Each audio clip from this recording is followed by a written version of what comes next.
Samoham sarva bhuteshu. Lord is making a very serious statement that he is equal to all. Many times people misunderstand this statement. They say that Krishna or God doesn't walk his talk. That means we don't see the action of God matching with the words of God. God is saying, I'm equal to all, but we don't see in his action. Especially if you see in Mahabharata, Kurukshetra, Krishna is called Pandava Pakshapati. He favors Pandavas. Right? He took the side of Pandavas, helped them in the battlefield of Kurukshetra. Then where is equality? God is not equal to all. Look at his actions. Look at his behavior. It doesn't seem so. So this is how sometimes the question comes. And then they also apply to their day-to-day lives, and then they rise this doubt. The doubt is, oh, God is not equal to all. If God is equal to all, then why good things happen to bad people? And then why bad things happen to good people? If there is God, and if that God is equal to all, then either all good things happen to all people, or all bad things happen to all people. Why there is discrimination? So these things, these observations, are these consequences that we see, they don't match the statement of Krishna in Bhagavad-gita. This is the accusation. The accusation is God is not equal to all. God is partial. But Krishna is saying in Bhagavad-gita, Samoham sarva bhuteshu. I'm equal to all. Nadveshti asti na priyaha. I don't envy anyone. I don't hate anyone. Neither I favor anyone. Na priyaha. How do we understand this contradiction? How do we understand? It is because the idea of equality is wrongly understood by all of us. We think equality, being equal, means as per our terms and conditions, as per our misunderstanding. Okay, when we hear the word equality, there are two things. One is literally equality. Another one is effective equality. What are the two understanding? Literal equality and effective equality. Let us take some example to understand what does it mean. Because the word equal or equality is a very contextual and it's little complex to understand. So we need to understand very carefully with right examples. Now, let's say at home, there is mother and there are children. And there is a child, 1-year-old, 2-year-old child, and there is about 10-year-old child, right? And now mother is assigning some work to different children. And now the mother calls the 2-3-year-old child, the small child, and tells the child, you please carry this water glass and keep it there. This is your service. This is your work. And then the mother calls the 10-year-old child and tells the child that you please lift this chair, table, and keep it there. And now the child is thinking, look, my mother is doing partiality. My mother is not equal. So what does equality literally means? Both the child or both the children should be given same quantity of the work. That's equality. You asked me to do, let's say, lifting chair, moving the table. You should ask that 1-year-old, 2-year-old child also to do the same thing. That is how I understand my mother is equal to me. But we all know this is not the way we all see. Is mother being partial there? Is that considered as partiality? Is there a favoritism? Is there discrimination? Yes, there is discrimination, but that is an equal discrimination. So when we hear the word equality, when we hear that mother is equal to all children, it is not some reckless and mindless equality. If mother becomes literally equal to all the children, okay, and now the child is born, just born, and there is another 10-year-old child. So both should be given equal type of the food. The 10-year-old child, either you tell the 10-year-old child, see, I am a mother, I am equal to all my children, you should also drink only milk, because I want to equally give food to everyone. Or you tell the newborn baby that because I want to be equal to all, so you also eat chapati, idli, dosa that I am giving to my 10-year-old child. So this is not called equal treatment. This is not the right understanding of equal treatment. So what appears to our eyes is not always the reality. That is a basic understanding we should have in our life. Okay, no, but it is visible to my eyes that mother is discriminating, mother is differentially treating. Yes, in Bhagavad-gita, Krishna says in 14th chapter, Pashyanti jnana chakshuhu. You have to see with eyes of knowledge. Seeing with knowledge is the real seeing. You simply see with your bare eyes, you will only misunderstand. But when you see with the eyes of knowledge, you will really understand. In this example, the child is just born, and in the name of equality, if you give idli, dosa, chapati to that newborn child, the child will die. The child cannot digest. The child cannot survive. It cannot even digest all those food. At the same time, the grown-up child is there. You tell you drink only milk. That is not sufficient for the child. The grown-up child. Now, what do you mean by being equal to all? Being equal to all means doing whatever is good for that person. Doing what is good for the newborn child, doing good for the 10-year-old child, mother has an intention of doing good for both. In that way, she is equal to both.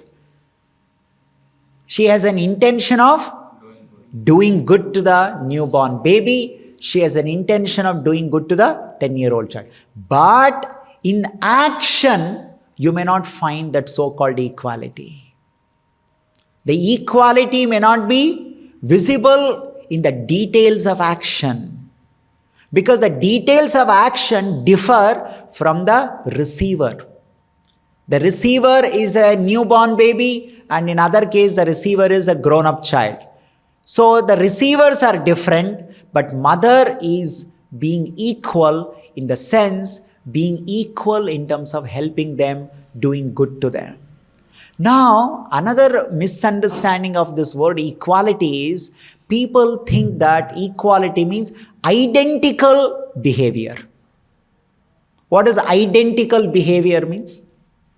The same example. Treating them in the same way. Asking 1-year-old child also to lift the chair and table, and asking 10, 12-year-old boy also to lift the chair and table. So, identical behavior. I want to be equal. Equality is not equal to identical behavior. This we need to understand.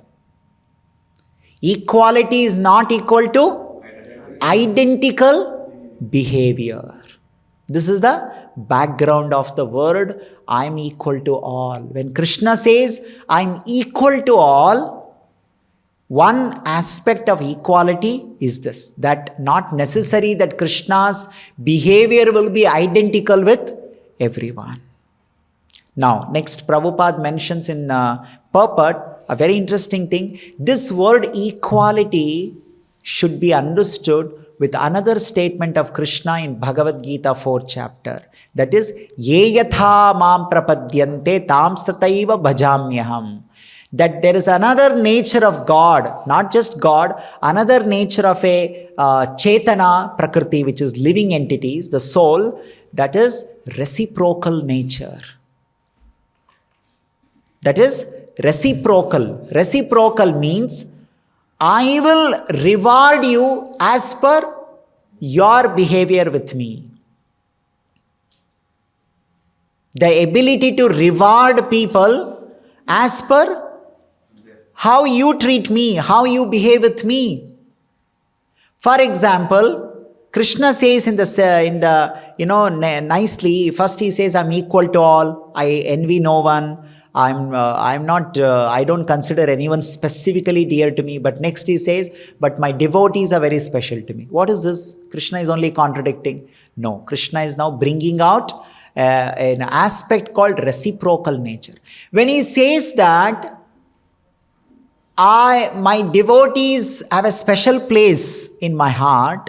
Now you should ask the question, does everyone have an equal opportunity to become devotees of Krishna?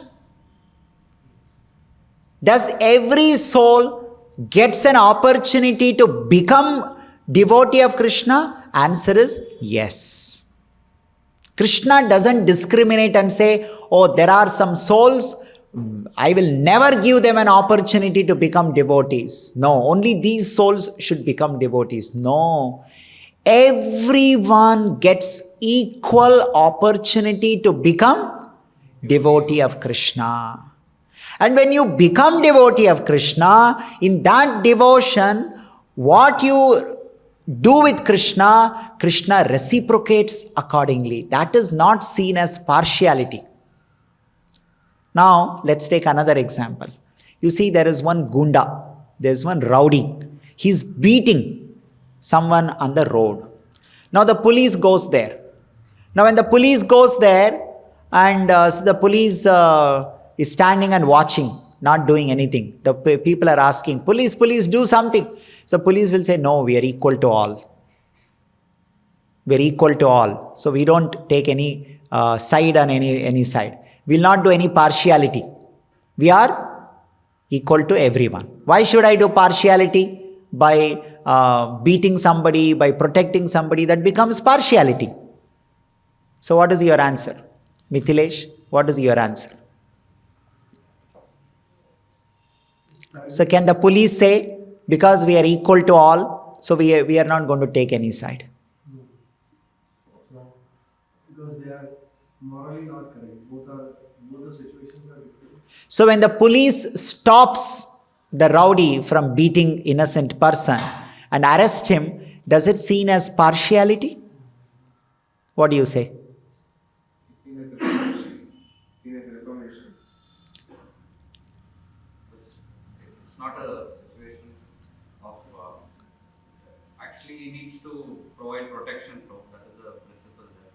So they should provide protection to everyone. Why are they stopping only one person? They have a responsibility of protecting the innocent people. So if someone has been beaten, is not able to fight again. So police is supposed to protect him. So now let us understand this police example with Kurukshetra battlefield where Krishna is helping Pandavas. Now, when police say that we are equal to all, do they have in their mind any partiality that no matter whether you are right or wrong, I am going to beat you. I am going to beat some section of the society. No matter whether you break law, don't break law, I am going to arrest you. I am going to beat. No. That is not the idea or intention of the police. They are saying we are equal to all means whoever follows the law of the land, whoever follows the Indian Penal Code or whoever follows the constitution of our country, for them we equally treat them. Now if you break the constitution or the law of the land, then accordingly I will reward you. Reward means it could be punishing you or it could be protecting you. That depends on what you will do. Now, does everyone have an opportunity to follow the law of country. Yes, everyone has an opportunity to follow the law of the land. Everyone has an opportunity to follow the constitution of our country. But what you do with your free will tell what will be the reciprocation from the police. So police is not doing any partiality. So people wrongly make this statement and accusation and say Krishna was partial to Pandavas. Actually, that is a wrong statement. The right statement is Duryodhana was against Krishna and Pandavas were in favor of Krishna. Not that Krishna was in favor of Pandavas and Krishna was against Kauravas. It is the reverse. Do you understand the difference between the two statements?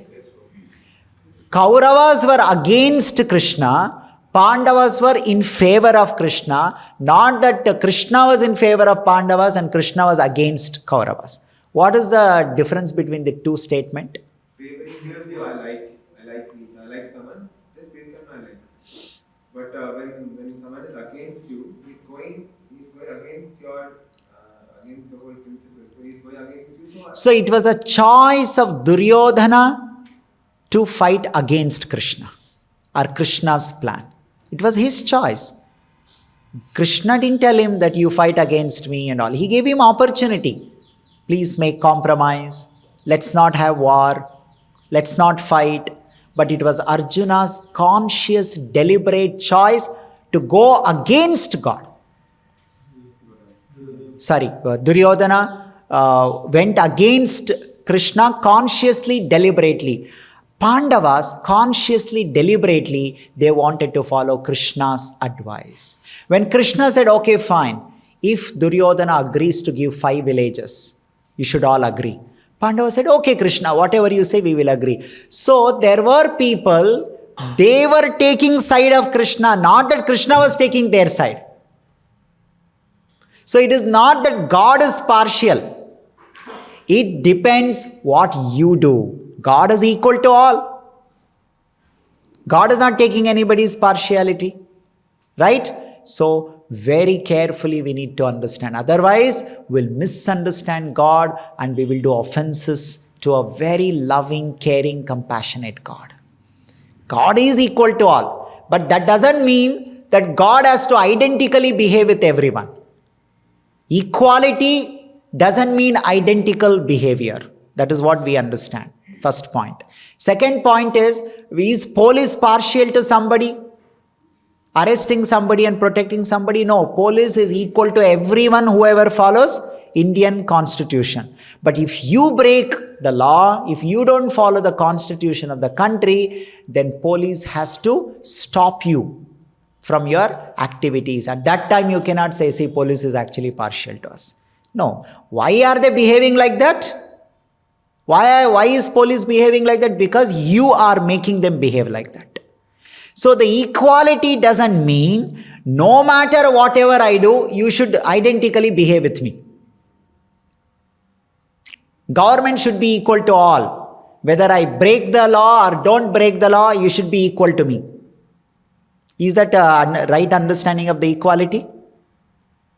Whether I murder somebody, whether I do loot, dacoit, I become a dacoit and I throw some bomb here and there, I create social unrest and somebody is doing charity, someone is helping, government should behave same to everyone now.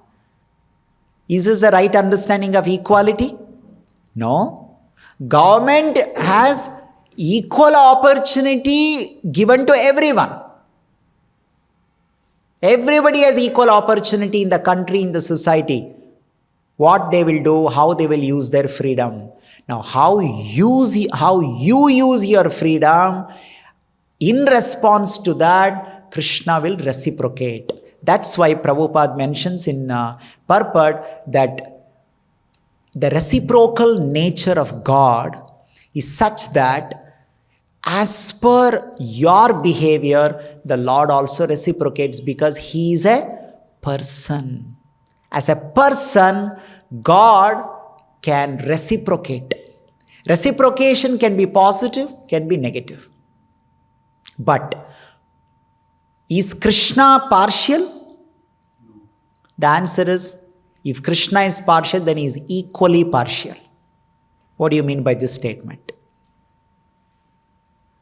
Is God, He reciprocates.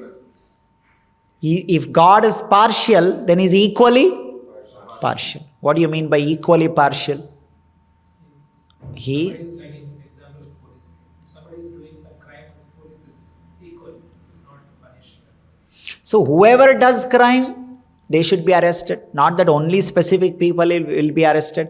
So in that way, we need to know that God is equal to all. Then, last question that we discussed. If God is equal to all, then why bad things happen to good people, then good things happen to bad people? If God is equal, if government is equal, then why some people are put into jail? Why some people are given some government facilities? We see that some people have government facilities. They have been given some vehicle to travel. They've been given some extra security. They've been given some house to live. But some people, they are put into jail and they are being given punishment. So why government is not equal to all in this country? Why are they doing partiality? The answer is not the government's decision. The answer is with our freedom. What I do with my freedom is what is happening to me. That is where the law of karma comes. So God has told everyone has got freedom. How you do, that is up to you. What you do, you decide your consequences. So if those people who misuse their freedom, engaging in anti-national activities, anti-social activities, they are put into jail. Those who used their freedom to assist government, to do good to society, being charitably disposed, they are rewarded by government by giving more facilities to them. So why good things happen bad? Why good things happen to bad people and bad things happen to good people? This good people and bad people is from our observation from a specific timeline. We have our specific timeline. Oh, in the last 10 years, this person has not done anything wrong. Or maybe from his birth, he has not done anything wrong. So our timeline can be maximum from our date of birth till today. But God's timeline is not just from this birth's timeline. In Bhagavad-gita, Krishna says to Arjuna that you have taken many, many births, but you don't remember, I remember. So God remembers all your births, God remembers all your actions, God remembers all your desires, God remembers all your choice. So accordingly you will be reciprocated. Right? So we discussed, is God equal to all? If he is equal to all, then why is it not visible in his action? We understood this with the example of mother. If mother is equal to all, then why is it not visible in her action? That means misunderstanding of equality is the action should be identical. Action should be identical. Identical action is not the proof of equality. In fact, that can be proof of our foolishness, if that is how we start measuring the equality. That is number one. Number two, we understood it is not that Krishna was partial to Pandavas in the battlefield of Kurukshetra. It was actually the Pandavas who were in favor of Krishna. You know, one most important verse of Bhagavad-gita, most important verse. At the end of Bhagavad-gita, Arjuna says, Karishye vachanam tava. He doesn't say, I will fight. He will say, I will do as you say. There is a difference between saying, I will do what you say or what you want, and I will fight. Because Bhagavad-gita is not about making someone fight. Bhagavad-gita is about making one follow the will of the God. At that time, in that place, the will of the God was that Arjuna has to fight. In some other place, the will of the God can be something different. So what Arjuna answers is a very universal principle. The principle is that we should follow the will of the God. So Pandavas were in favor of the will of Krishna and Kauravas were against the will of the Krishna. And accordingly both were reciprocated. So God was equal. He gave opportunity to both Kauravas and Pandavas that see, this is my will and please follow this will. But somebody was ready to follow, somebody was not ready to follow. Accordingly, they were reciprocated. So this is the right understanding of equality. Yes. So, bro, like you said, that God is equal to both whoever, according to their Krishna. So it is just a faith of a person. Like finally, that I have a faith that God is equal to everyone. But we cannot say that at the intention level, right? So you can just say that, yeah, He is equal to everyone. But we cannot really go to the intention level. Finally, you cannot judge what is equal. You can just have a faith that He is equal. So when someone says that I'm equal, now it depends on what level of faith you have in that authority. Yeah, If you doubt that person's intention, that I doubt God's intention, then there is no solution to it. Yes, Krishna says I'm equal to all, but I have a doubt. No, it may not be true. Krishna may be having his own agenda in it. Then yes, such doubt has no medicine. Such people will go on suffer. Like in their day-to-day life also, if they get a doubt, maybe my mother is not equal to all. She has some favoritism towards somebody.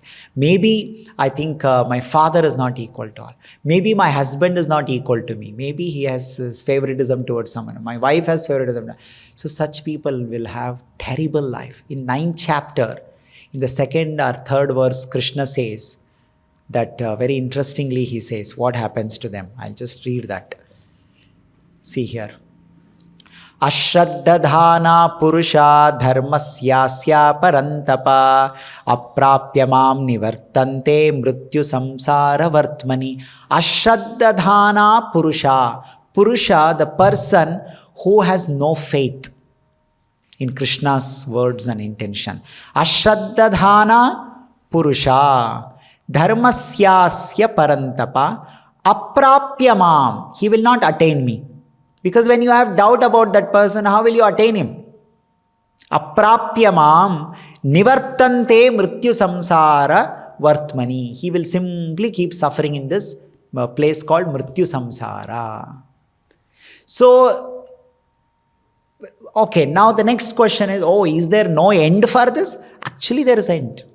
Because at the action level, at the experience level, we can realize the intention of God.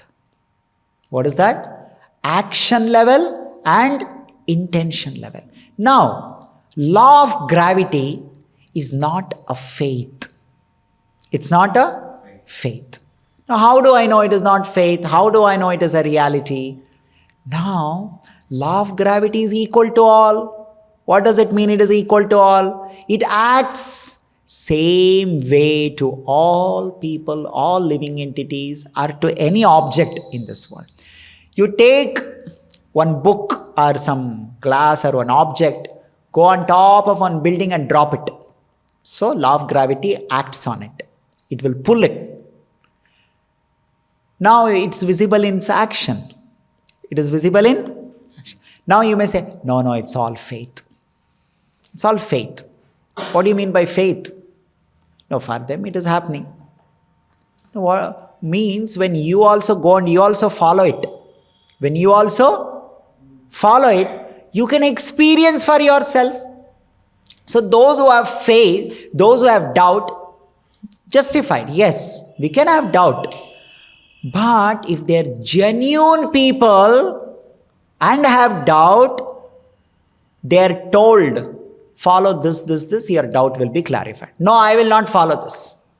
Then your doubt is one useless doubt. Because you don't have intention of clarifying the doubt.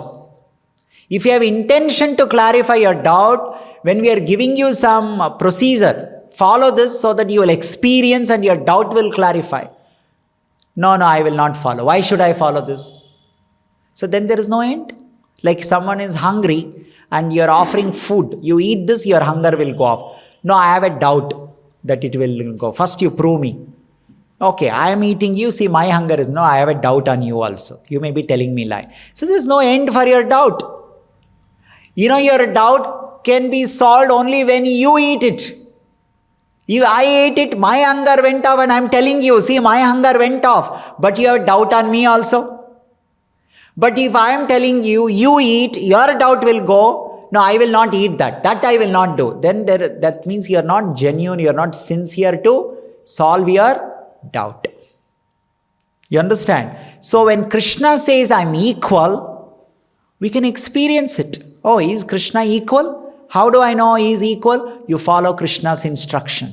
When you follow Krishna's instruction, do you get what Krishna has promised? Or you will not get what Krishna has promised?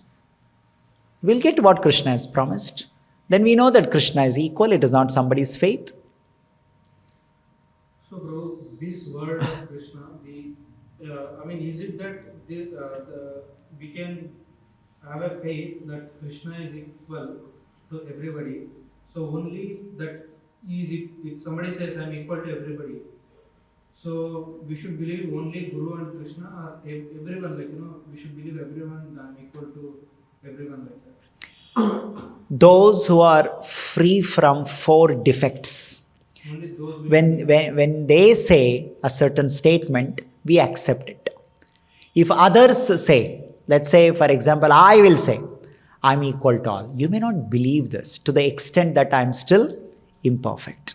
To the extent I am perfect, you may accept it. That is why liberated people, when you say liberation, one aspect of liberation means how much are you free from the 4 defects. One of the 4 defects is tendency to cheat. So when I say I am equal to you, I may be cheating you. But God, our spiritual master, the default definition of God and spiritual master is Paramam Pavitram. Pavitra, you are pure, you are not imperfect, you are perfect, you are all perfect. You have no tendency to cheat.